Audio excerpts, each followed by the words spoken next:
5 years to the day from the signing of the Indus Water Treaty, the course of the Jhelum River was turned through the tunnels and the riverbed ran dry. Now work crews could move into the riverbed gap at the main dam site and begin to excavate to foundation. Diversion had been one of the key dates on the job. Everything to this point had focused on that one event. Now there was a shift of emphasis. The entire purpose of all work from now on was to get each part of the job finished as quickly as possible. Maximum efficiency was the keynote of the entire Mangla operation. And to keep things running at that rate meant thousands of spare parts carefully stored, their location and quantity filed and cross-indexed to assure ready availability. Because of the remoteness of the job, it was necessary to stockpile everything from carburetor jets to automatic transmissions to complete engines. 1,200 mechanics, most of them trained on the job, kept everything running. But you can only repair and replace for so long. Eventually, a complete overhaul is required. Crankshafts had to be reground. Diesel engines had to be stripped apart and reconditioned. The hard surface metal was replaced on tractor rollers.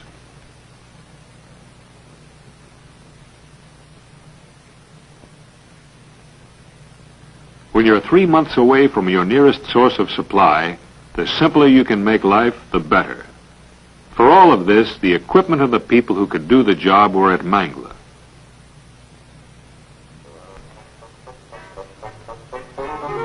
When you've got 13,000 workmen on a job, communications is a problem. When they speak different languages, it can be even more of a problem. As the job at Mangla became more complex, so did the lives of the people.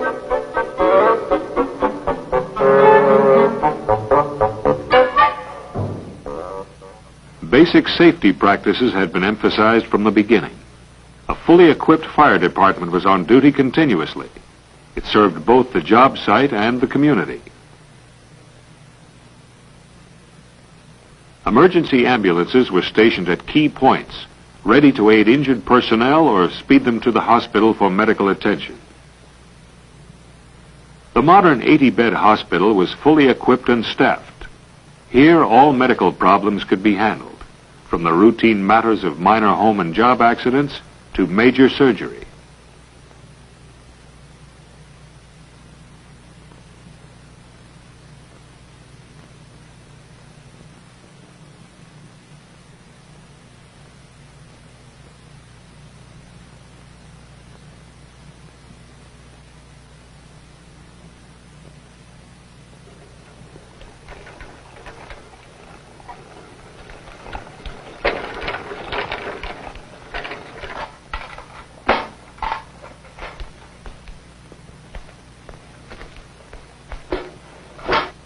A hospital isn't the only place where proper diet is essential.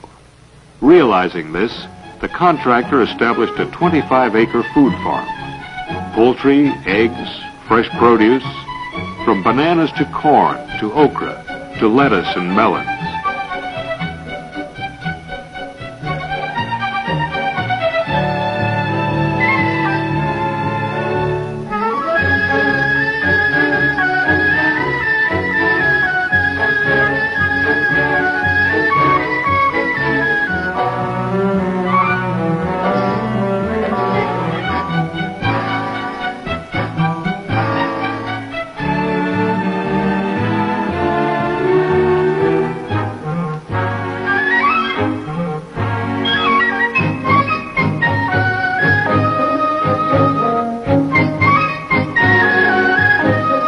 Practically everything was grown at the farm, which supplied fresh produce to the labor camps and to the Baral Colony supermarket.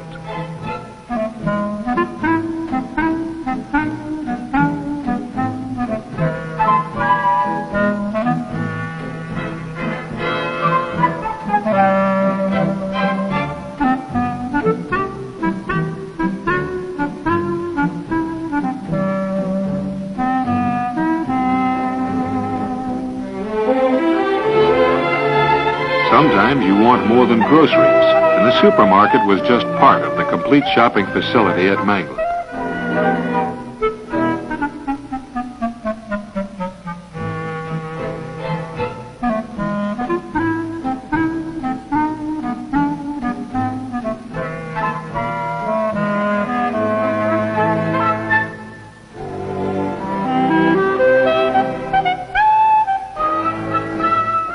colony was by now a thriving town with 500 homes and bachelor quarters for 110. The key personnel the contractor had brought here were a long way from the States.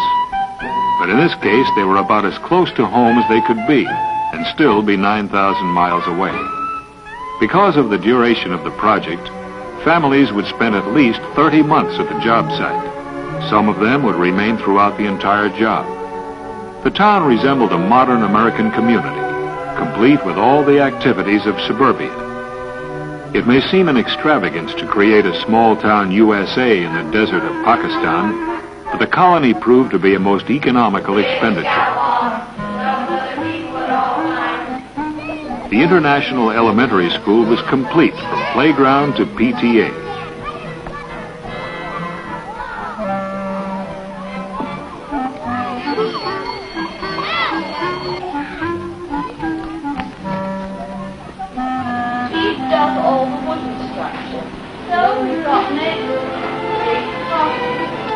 Just because they were a long way from home didn't keep the kids from acting like they always do. Now, the next very important thing that you've got to have done is what?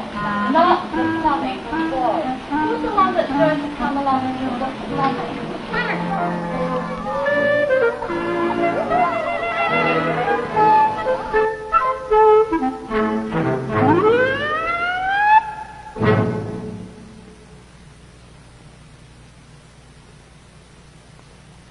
Students in the high school had a full and complete curriculum.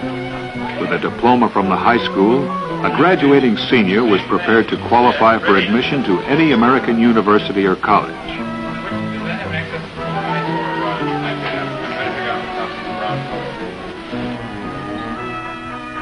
A special section of the school library served the community as well.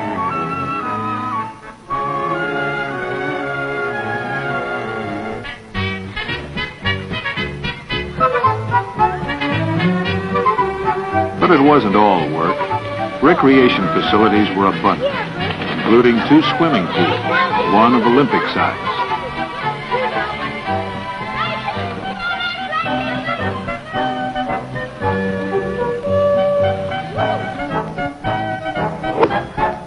And there was recreation for the adults, too. Golf on the 9-hole course at the country club, complete with Club Pro and a rope tow for that long climb back to the clubhouse from the last green. In the evenings and on weekends, there was bowling on the 10 lanes at the Mangla alleys. There were some pretty fair averages, and a few who would just as soon forget about the whole thing. A fine restaurant with a menu of gourmet delights was a popular place to get together. About all Mangla lacked was a freeway traffic jam.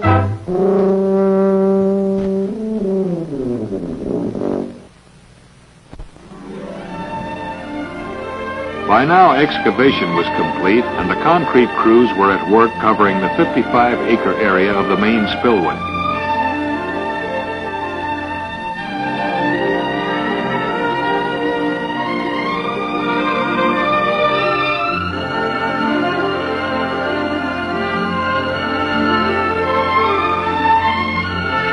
Supports for the pre-stressed concrete spillway gate anchorages were being placed.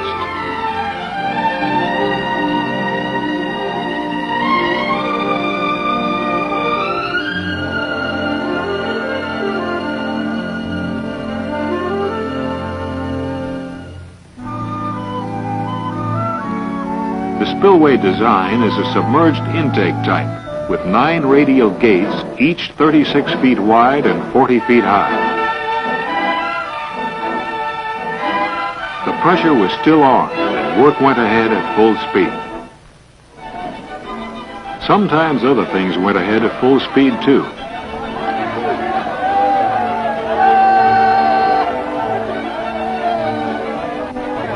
With a 2-day holiday coming, payday is important. Important, too, was the contribution of the Pakistani workmen and foremen. These are the men who had never seen a scraper, a cat, or a power shovel. Yet, these are the men who operated 1,000 pieces of specialized equipment, 2 shifts a day, 6 days a week. And these are the men who in their best month moved 4 million yards of earth fill.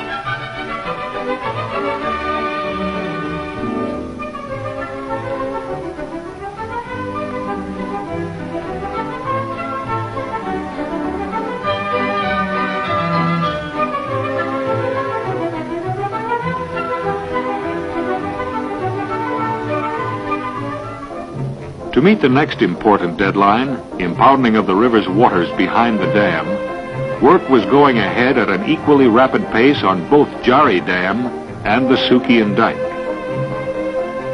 Here at Jari, the main embankment was already established to a level of nearly 200 feet.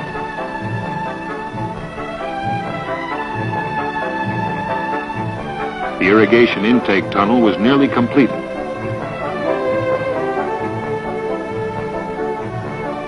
As was the outlet and the tail race. As soon as the levels of all embankments were of sufficient height, impounding could begin. The gates at the upstream end of the diversion tunnels were closed on February 21st, 1967, and the lake began to rise behind the dam. It took just 1 month for the lake level to reach the spillway elevation, and on March 21st, the first water passed over the giant structure.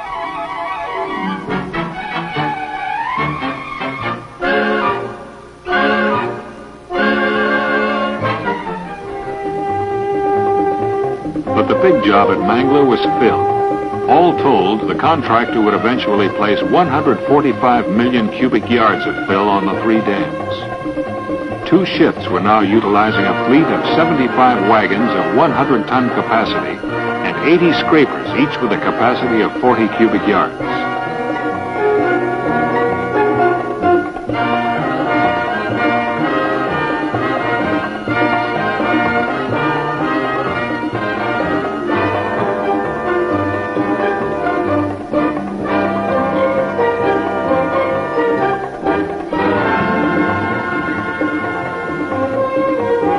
Ahead of the rising lake, riprap was placed on the upstream banks. Now the various aspects of the project were nearing completion, and as each was finished, it was turned over to the West Pakistan Water and Power Development Authority, who would now be responsible for its operation. Fill work on the main dam was completed in June 1967, almost 5 years after initial excavation had started some 375 feet below on the riverbed.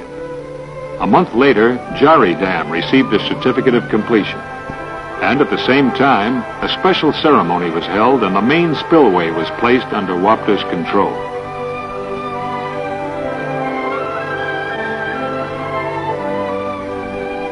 Now, work at the powerhouse became critical. Pakistan wanted electricity. The sooner the better. Engineering crews rushed to finish final tests on the generator.